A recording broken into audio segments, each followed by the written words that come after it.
Another Becoming a Modern Man video. We are playing Hollow One, and this time we are running up against a green-black Tron deck. So let's get underway. So this is our opening hand. Double Bolt, Flameblade Adept, Hollow One, and a Cathartic Reunion. It's not the best hand in the world, but we've got turn 1 Flameblade Adept into a turn 2 Cathartic Reunion, which might get us into a position where we can cast this Hollow One. So I don't hate this hand, but kind of missing a 1 mana discard spell, I guess. But we can probably work with this. We've drawn a Faithless Looting, which is obviously very good for us. It's going to make it a lot easier to cast this Hollow One on turn 2. So that's obviously very good. Our opponent's led off with a Urza's Power Plant and an Expedition map. We're just going to run out this Flameblade Adept. Blaze Tower, looking to crack the map, presumably on our turn, and he's going to have Tron on turn 3, which obviously is a slightly scary prospect.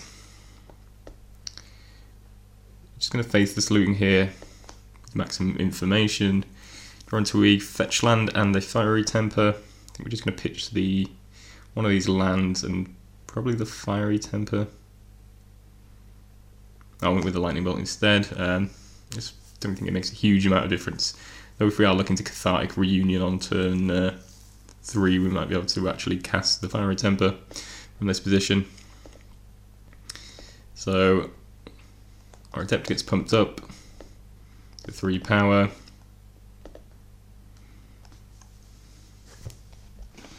And we're just going to cast the Hollow One here for 1 mana. Cracks the Expedition map. Tron gets going. Sorry, it all went a little bit quick. So, crack the map, play the Chromatic Sphere, made black mana to Fatal Push the Adept. Played another Chromatic Sphere, which Ancient Stirrings, which found Khan liberated. Which is a little bit scary. Then the Chromatic Star, and the opponent just passes the turn with that. We found Faithless Looting, which we're just going to lead off with here. See what we can find. We find another Fiery Temper and a Flameblade Adept, which isn't the best. It's also not the worst. Going to keep the Flameblade Adept. I mean, our opponent can Khan next turn and exile Hollow One, which obviously leaves us without any threats, which is kind of the position we don't need to be in. So yeah, we're really hoping to get a Bloodghast or some other threat. Flameblade Adept, obviously not the biggest threat, but it's okay. It's going to pitch the Fiery Tempers here. We're going to be able to cast 1, and we're going to decline to cast the other one in favour of playing out this Flameblade Adept. And then we're going to be able to knock our opponent down to 10 here, with a Lightning Bolt in hand.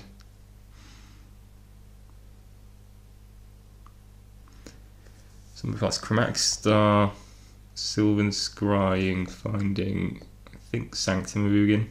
Yeah.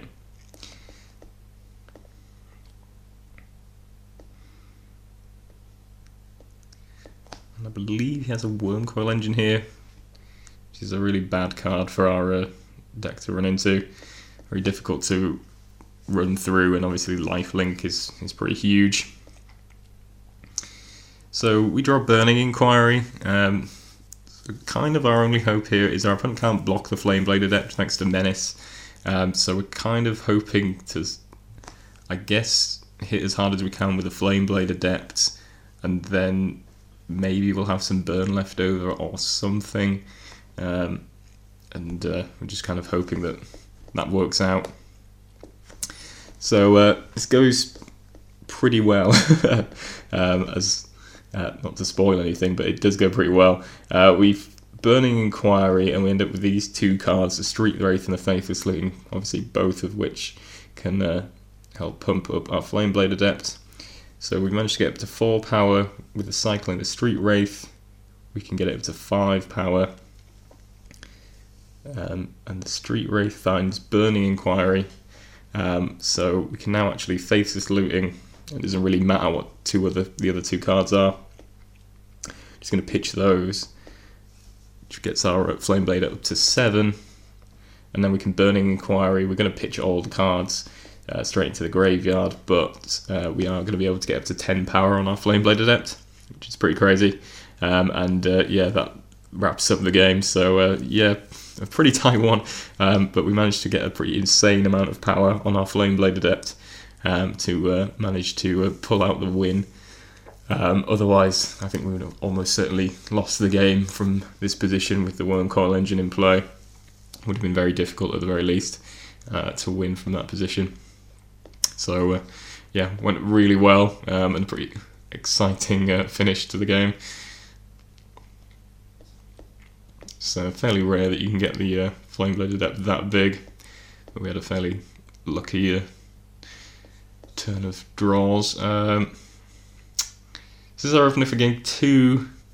It's pretty good, apart from that this is a swamp and not a mountain, or a Blood Crypt, or really any other land.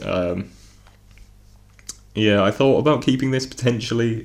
We are on the draw, but the fact is, if we don't hit a land, we've pretty much got nothing going on.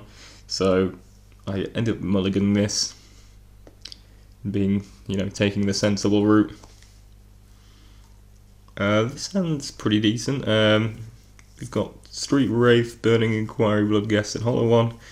It's probably just going to look to Burning Inquiry on turn 1.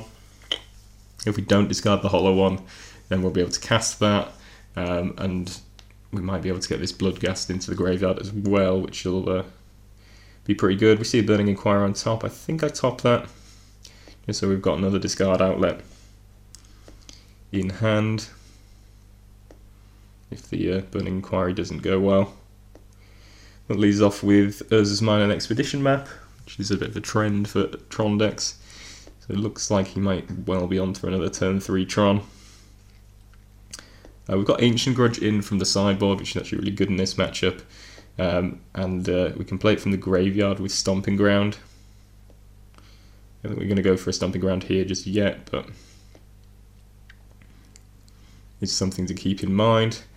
So we cast the Burning Inquiry, and we're left with the Hollow One stays in its hand, which is obviously very good for us. Bloodghast goes to the graveyard, which is also very good. And we end up with keeping the second Burning Inquiry, a couple of lands, and a Faithless Looting, so that's hands pretty good. Fiery Temper also goes to the graveyard. We're not going to be able to cast it, unfortunately. But yeah, turn 1 Hollow One is definitely one of the better things we could have hoped for. But plays Power Plant, again looking for a turn 3 Tron. We Faithless Looting, finding a land and a Bloodghast. We're going to pitch, and we're going to keep this Fiery Temper. And we can bring back the Bloodghast with our fetch. Oh, actually, there's 2 Bloodghasts in graveyard, so that's yeah, that's pretty good. We could Burning Inquiry here. I'm not sure what that does for us at the moment. Obviously, doesn't power up our creatures at all. I don't know if I prefer just having the Cathartic Reunion. So I'm going to attack for 4 here. I can't remember if I cast the Burning Inquiry. I don't think I do. But we could have been more bold there and just gone for the Burning Inquiry and seen what happened. I think my plan was that, or my thinking was that if I cast Burning Inquiry, there's a good chance we could discard this Fiery Temper. So it'd be good to have the mana up for that. And particularly as we're wanting to finish this game off quickly. Our opponent is casting Wurmcoil Engine, which is obviously pretty bad for us as we had before, and this time we don't really have a good way to deal with it. So, well, actually, we've got better ways to deal with it than we do have for game 1. As I mentioned, we do have Ancient Grudge coming in from the sideboard. So if we can discard that, then we can at least kill off the Wurmcoil Engine, and then we'll have to deal with the tokens, but we would be in a better position. So that's kind of what we're looking for at this point. We don't really have any good attacks. So Burning Inquiry, Fiery Temper goes. I'm just going to send to our opponent's face. We don't have any good attacks, so we haven't really drawn into anything particularly useful.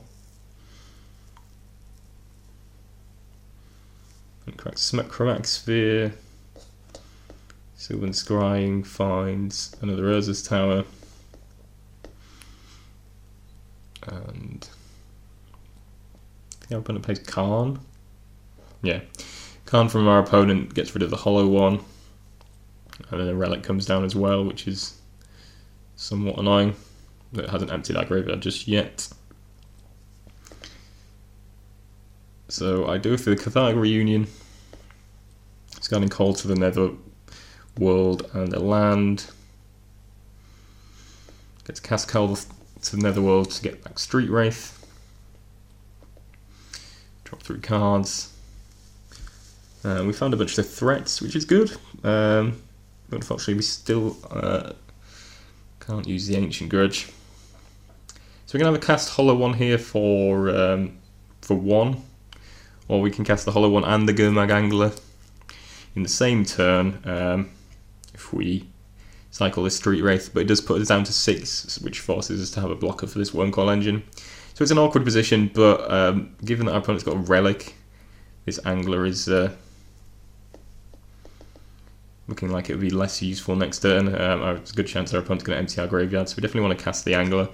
I suppose we could have not cycled the Street Wraith and cast the Angler instead. Which may have been better. As being forced to block the Wurmcoil engine is bad, but I suppose we're only a turn away from that being the position anyway. And this gives us a slightly bigger board presence, but we are going to have to chump with our Hollow one next turn. Kill the Karn because it's obviously problematic. We don't want him exiling further permanents of ours. Opponent pops the relic. We're forced to chump block. We find another Angler and a Hollow one with the Burning Inquiry. We can attack for 5, 6, 7, 8. Oh, no, 9, sorry. We can attack for 9 back, but our opponent's pretty high on life at this point thanks to the Wurmcoil. Expedition map finds a forest. Another expedition map finds Sanctum of Ugin. Opponent doesn't attack. I guess to avoid us double blocking, I guess, is the thought. They could still... I mean, I think I probably would have just attacked there. It doesn't make a huge difference. We can't kill him on the crackback, so it doesn't make a massive difference, but I suppose it might be the slightly safer play for our opponent. Find a Street Wraith, might as well just cycle it, but it draws us into Cathartic Reunion, which is pretty useless at this point with only 1 card in hand. Ancient Stirrings, they get an Oblivion Stone, and they're just going to destroy the board, and yeah, we draw into a land. So we can bring back our Bloodghast, but they can't block, so we're just going to be dead to these worm tokens, unfortunately. So yeah, we had a fairly valiant attempt at this game, but unfortunately weren't able to win past the Wurmcoil engine. As I say, if we'd found Ancient Grudge at any point, that would have been very useful. We got through a lot of our deck and didn't see any of the 3 copies of Ancient Grudge that we have in the deck. So yeah, I feel a little bit unlucky. Certainly if we'd had found that Ancient Grudge, we would have been in a much better shape, but unfortunately we didn't get one in the graveyard or into our hand at any point, and that kind of was the difference maker ultimately, and we weren't able to stop his Wurmcoil engine from taking over the game. So let's move on to game 3.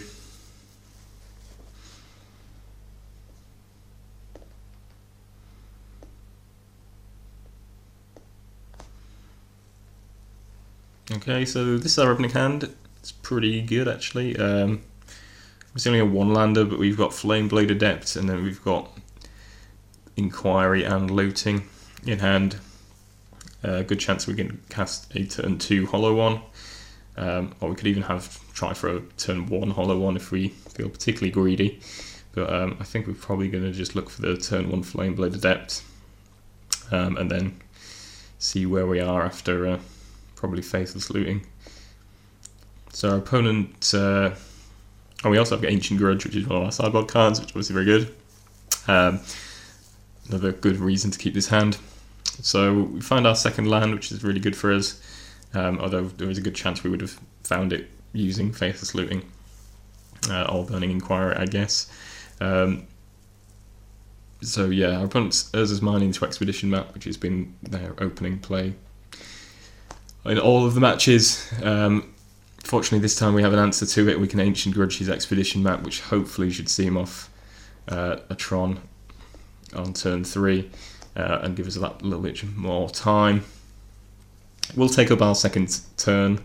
We're not really advancing the board state at all, but it's going to be pretty huge for him not to be on the turn 3 Tron.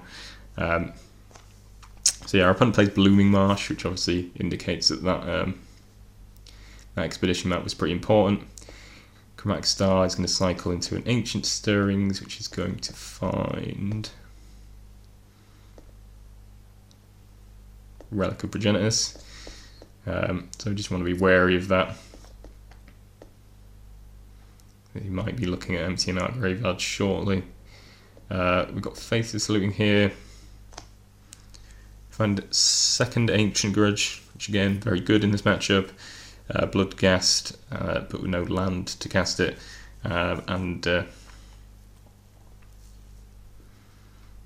So we've got some options here.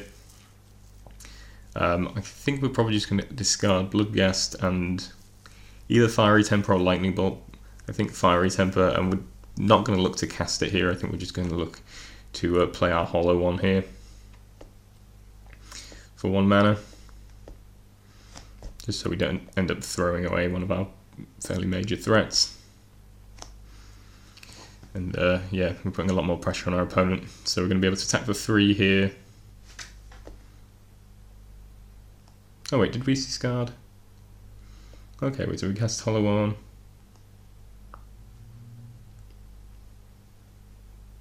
I'm confused there, I thought Hollow One should have cost 1 there. Okay, not entirely sure.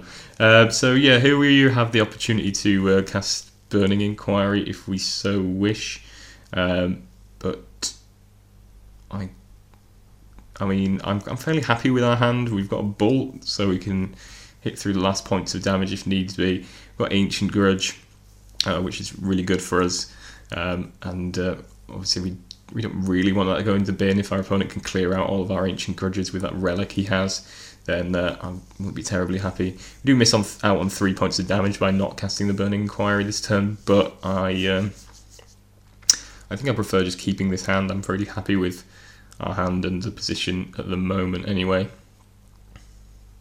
We'll correct a Chromatic Sphere, Chromatic Star into Surgical Extraction on our Bloodghast, which is inconvenient but not terrible. So he removes all the Bloodghasts from our deck, which obviously slightly slows our attack. Although we don't have a land anyway as it stands. Do draw into a land though, so we would have been able to hit slightly harder had it not been for that. Opponent plays a Relic out, but he doesn't actually have any mana to crack it with. So I think we're going to take the opportunity here just to flash back our Ancient Grudge in the graveyard and get rid of that from him. So again, means he can't cycle it, and it means we've protected our graveyard. I think we're going to hit the Burning Inquiry here just to hit as hard as we can. We can attack our opponent for 8, knock him down to 6. Puts him in fairly major jeopardy. So yeah, we're going to attack at 8 here, put our opponent down to 6, and we actually have 6 points of burn in our hand, so that's going to wrap things up. Our opponent concedes as it stands, but as I say, even if he had something, or even like a Wurmcoil Engine, we actually have the Lightning Bolt for the end of turn and then the Fiery Temper to follow up with. So yeah, short of playing some sort of life gain card, we have that wrapped up. So yeah, that went really well. I'm not entirely sure whether this is a good matchup or not. Certainly Ancient Grudge is really good from our sideboard. Wurmcoil Engine obviously really bad if they stick that. But I think otherwise, I suppose we've got the speed and we've got the aggression to shut down Tron before it gets really going. Yeah, it's kind of a tricky one. Certainly Wurmcoil Engine being a really big player for them, because it's very difficult for us to get past that. Yeah, as I say, Ancient Grudge, a very good sideboard card against that, and just against Tron in general. And yeah, we do have the speed to take them out, which is what won us the match this time.